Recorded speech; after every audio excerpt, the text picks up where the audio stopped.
Hey, what is up you guys? My name is Noah and this is Tech New. For my existing audience, I know it's been a while. If it was up to me, I'd be doing YouTube full time, but sadly things don't work that way.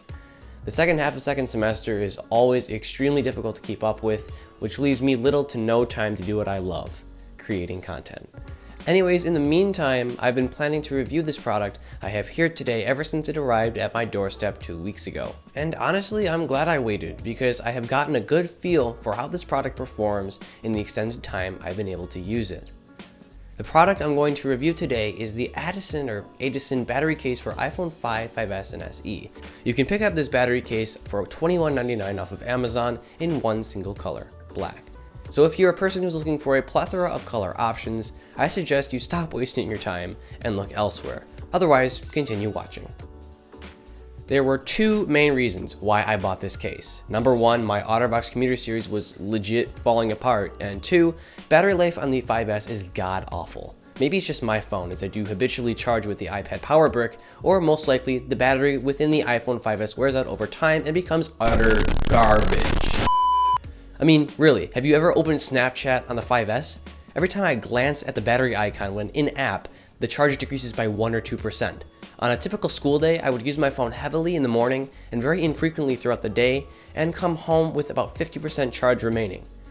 On weekends, I used to be that guy with a huge power bank sticking out of his back pocket looking like a fool because his phone couldn't hold a charge. Long story short, I had been meaning to buy a battery case in an effort to counteract this problem until I'm able to upgrade to a 7 or 8 Plus, or possibly even an S8 or S8 Plus. Leave me a comment if you think I should switch to Android in the future. When the package arrived at my doorstep, I immediately ripped it open, slapped the case on, and have been using it ever since. The case itself consists of two parts, the battery component and the bumper, which holds everything together and makes the case somewhat protective. Unsurprisingly, both parts are made entirely of plastic, with the bumper being made of your typical dollar store phone case kind of plastic, and the back or battery component made of nice soft touch plastic. Now, trust me on this, the only thing that bothers me about the bumper isn't the material that it's made out of, but the volume button design. The volume buttons on this case are mushy, hard to press, and have sharp edges. Now granted, you can always just adjust the volume within Control Center, which I find easier to do without having to shift my phone around in my hand, but be wary of these buttons. They suck, but not to the point where they're unbearable. They're just about usable.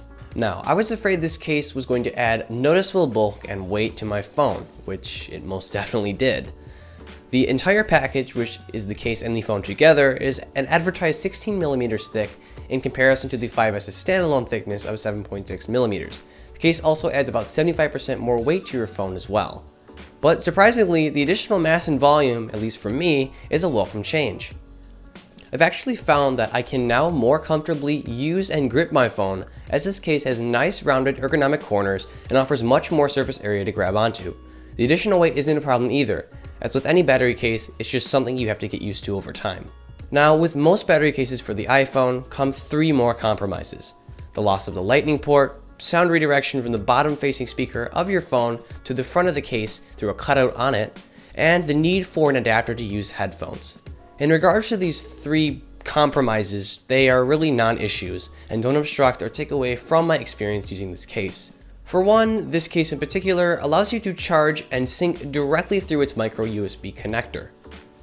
Secondly, the sound quality coming from the 5, 5S, and SE speakers isn't that great to begin with, and personally, I haven't noticed really any difference in said sound quality with or without the case on. And thirdly, if you just leave the included adapter connected to your most used, favorite, or really only pair of headphones you own, you will never have to worry about losing said adapter or having to grudgingly dig it out of your drawer where you keep all your other cables.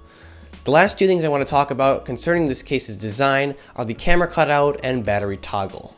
When holding the case, the camera cutout provides a nice slanted surface to rest your index or pointer finger on.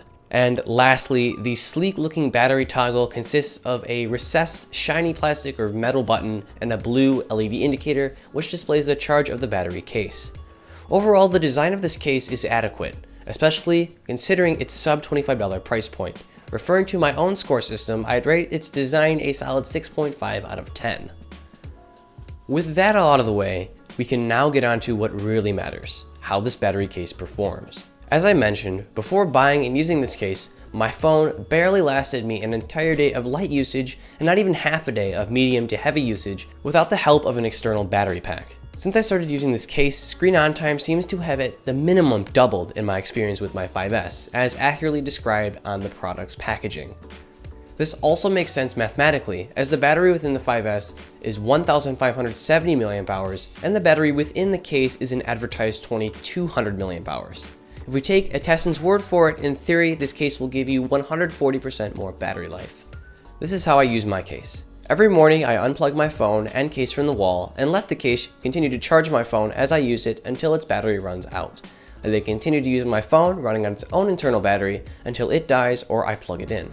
And trust me, my phone hasn't died once since I began using this case. Oh, and in my experience you can only charge the phone and case at the same time with the included cable, so don't misplace it. Now, I haven't done any real meticulous or scientific testing, but I can confidently report that I now get through typical weekdays of mostly light usage with at least 50% charge remaining, and medium to heavy days only having to plug in to charge late at night. According to Addison, the case will charge your phone at 1 amp, which is equivalent to plugging your phone into the wall with the included Apple branded power brick. It is also stated that the case itself will charge completely in 2 to 3 hours. The case will also charge your iPhone completely in 2 to 3 hours, and both the case and iPhone plugged into AC will completely charge together within 5 to 6 hours. And after 2 weeks of using this product, these claims appear to be accurate.